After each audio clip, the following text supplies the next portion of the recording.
I'm gonna keep this PG-13. Nobody is fucking with us.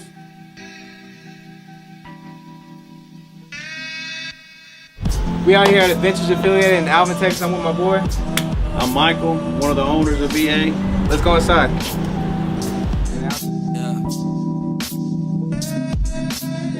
We toss feelings towards each other like a full fight. I scream at you, you slap my face.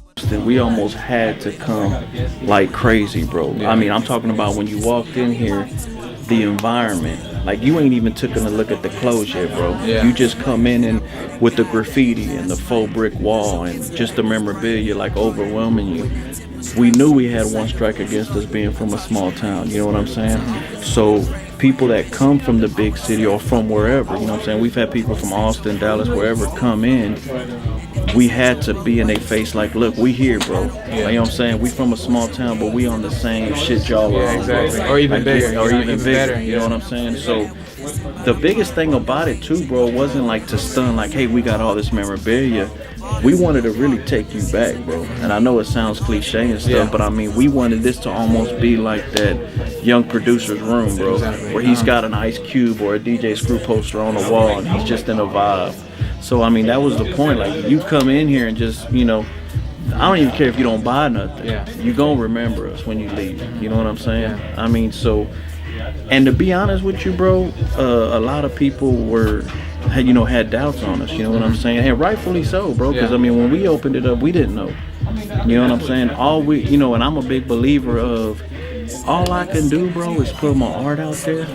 People are either gonna mess with it or they're not. You understand what I mean? That's the only. There is no secret remedy, bro. There's no sprinkled dust that you put on something and it works. But all of us, you know, bring a dynamic. Like I said, man, in 1990, I was 11 years old, so I spent my whole teenage years, you know, through the 90s. You know what I'm saying? I'm the youngest of 6. So all my older brother was like a big time, you know, cholo gangster. So he exposed me to like the Chuck T's and the khakis and the black t-shirts and stuff. My older sister, I remember she would always jam like NWA, Public Enemy. So I'm looking at like all these things, and it really molded me, bro. It made me. Yeah, you know, the polo stuff, bro, that was our Gucci, bro. Like, you know what I'm saying? Yeah. Just real quick, you know, us going to school, bro, it didn't matter that your house looked crappy, bro, or that you know what I'm saying, your house was run down and that you were driving in the busted up family Thunderbird. It didn't matter, bro, because when you got to school, people just saw the polo, or they just saw the Nautica, or they saw the Tommy. You know what I'm saying? It got you away from that. I remember me, bro, you know what I'm saying? It got me away from being broke. You know what I'm saying? Because my clothes spoke. You know what I'm saying? Because when you got to school and everybody's wearing the same Tommy or polo, I'm equal to that rich kid. You know what I'm saying? Because I'm actually bigger than him because I'm dressing fly than him to keep it 100. But it was almost an escape, bro. Like, you know what I'm saying? Putting these clothes on and putting them Jordans on back in the 90s and it was an escape from having to go home and coming back down to reality. You know what I'm saying? These clothes made us all equal, bro. Gotcha. You know what I'm saying? So how do you feel about like the newer generation? Like, you know, you got your kids who listen to, you know, like Lil Yachty and things like that. Like, so how do you feel about that type of music? I respect it, bro. You know what I'm saying? One thing I always try to do, bro, if something's new, I always try to understand, like, and it's popping, I always want to be like, why is it popping? You understand what I'm saying? I don't necessarily at the end of that have to like it, but I'll always respect it, so you're not gonna like not. Yeah, exactly, bro. Because when I was a teenager, I had my mom and dad and my uncles and pick your pants up because we were sagging, and you know, so people didn't understand us. They thought we was crazy. We were showing our ass sagging, or wearing big ass 3X shirts, but I'm really a 1X. So we went through that. You understand what I'm saying? And now these kids are going through the same stuff. But I just try to understand it. I think that's why a lot of youngsters, they fuck with me because I respect it, bro. You know what I'm saying? I try to understand and I respect it. It's about being individuals. I'm glad that this generation don't look like my generation, bro. You understand what I'm saying? That they being different. You know what I mean? Because being the same is whack, bro. You understand what I'm saying? Being the same is whack. That's why I think when we had to keep true to us, And like, for an example, bust out with the Jordan retros. Yeah. You know what I'm saying? When we started selling these, bro, everybody was on the Adidas wave. Yeah.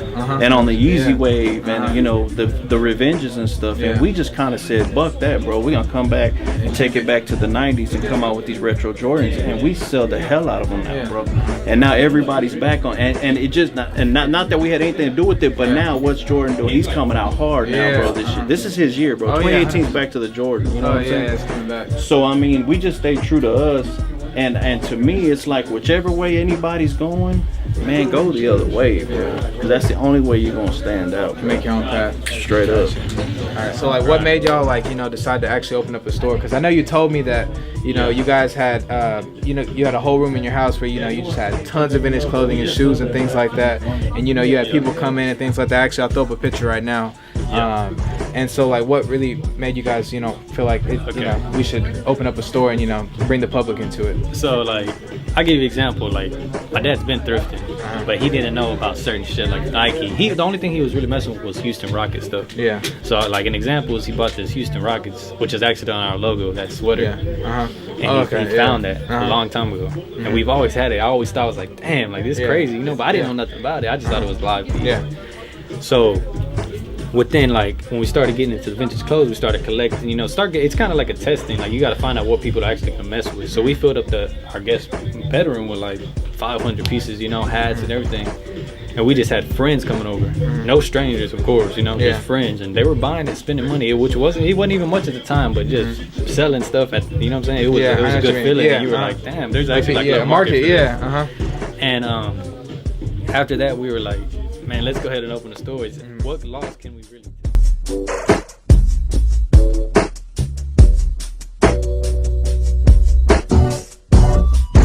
All right, so I just picked out some items. I'm gonna go and get my boy to go and talk to y'all and show y'all what I caught. So basically, the first item that he picked up is his vintage Hard Rock Cafe. What makes this one so special is that it has the Houston for the city. This piece is super dope. You got that cool vintage fade on the tee, but that Houston Hard Rock is where it's at. Yeah, that's the main reason why I got it. It's because it's kind of faded and kind of like, you know what I mean? And it just matches with the Hard Rock bro, thing. I'm about that distressed look too, bro. I like my necks a little big. I like that distressed look.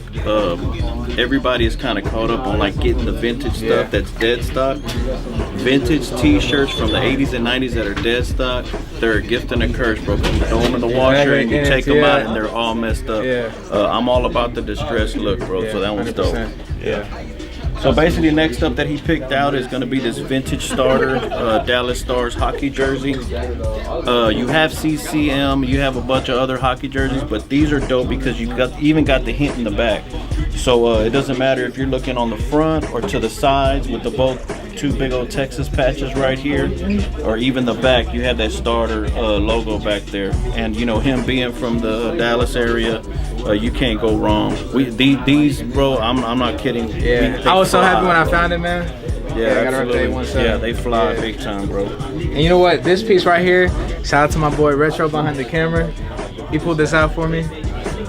This right here, man, you know, everybody is, you know, just recently got up on the Kappa wave. These track jackets, they scream vintage, bro.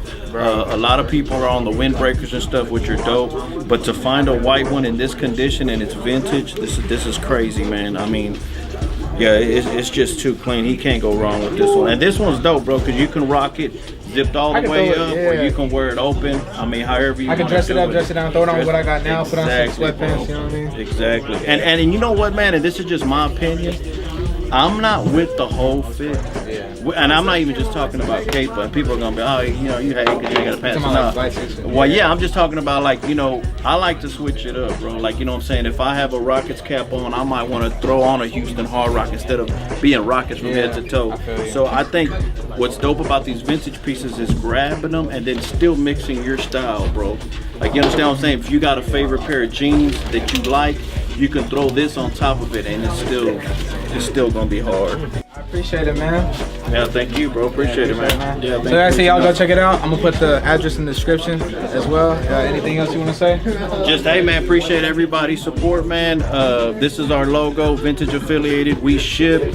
Every piece in this store is hand-picked. Just because it's old doesn't mean that it's live. We only pick the dope, rare pieces. So thanks for him, man, for coming, showing a lot of love. That's one thing I love about the store, bro, is meeting new people, man. So appreciate it. All right, man, I appreciate it. Y'all go check it out. I'll catch y'all later. Peace.